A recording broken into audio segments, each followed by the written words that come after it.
आज मैं आपको एक मज़ेदार कहानी सुनाने जा रही हूँ जिसका शीर्षक है सुंदरवती। तो चलिए शुरू करते हैं। राजा विक्रमादित्य के शासनकाल में उज्जैन राज्य की समृद्धि आकाश छूने लगी थी। व्यापारियों का व्यापार अपने देश तक ही सीमित नहीं थी बल्कि दूर देश तक फैला हुआ था। उन दिनों एक सेठ हुआ जिसका नाम पन्नालाल था। वह बड़ा ही दयालु और परोपकारी था। चारों ओर उसका यश था। वह दीन दुखियों की सहायता के लिए हमेशा तैयार रहता था।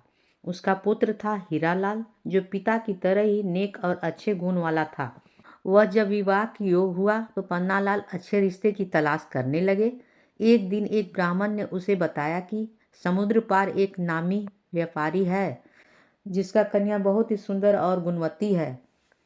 पन्नालाल ने फौरन उसे आने का खर्च देकर कन्या पक्ष वालों को यहाँ रिश्ता पक्का करने के लिए भेजा। कन्या के पिता को रिश्ता पसंद आया और उसकी शादी पक्की कर दी। विवाह का दिन जब समीप आया लगी तो उस दिन मूसलाधार बारिश होने लगी। नदी नाले जल से भर गए और द्वीप तक पहुँचने का मार्ग रुक गया।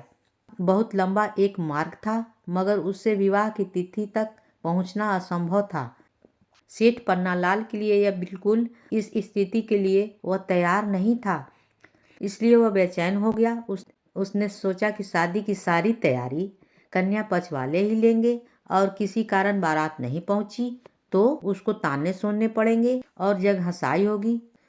जब कोई हल नहीं सूझा तो वह विवाह तय करने वाले ब्राह्मण से सुझाव दिया कि वह अपनी समस्या राजा विक्रमादित्य के समक्ष रखे।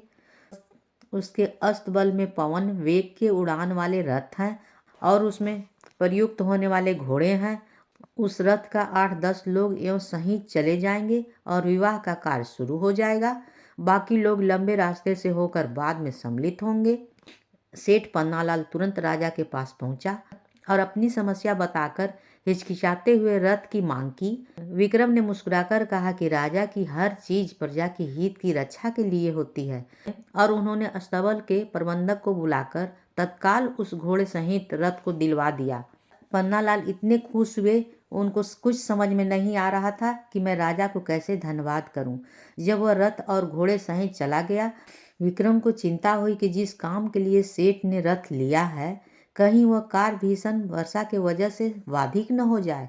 उन्होंने माँ काली द्वारा प्रदत्त वेतालों को स्मरण किया और उन्हें सकुशल विवाह स्थल तक ले जाने तथा विवाह संपन्न कराने की आज्ञा दी।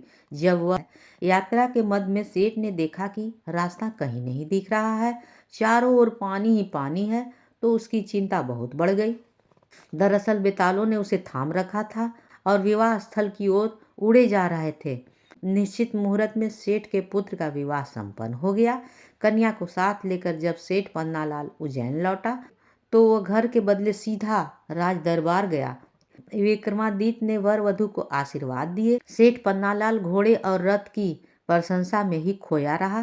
राजा विक्रमादित्य उसका आशय समझ गए। अश्व तथा रथ उपहार स्वरूप दिया। कहानी होती है समाप्त।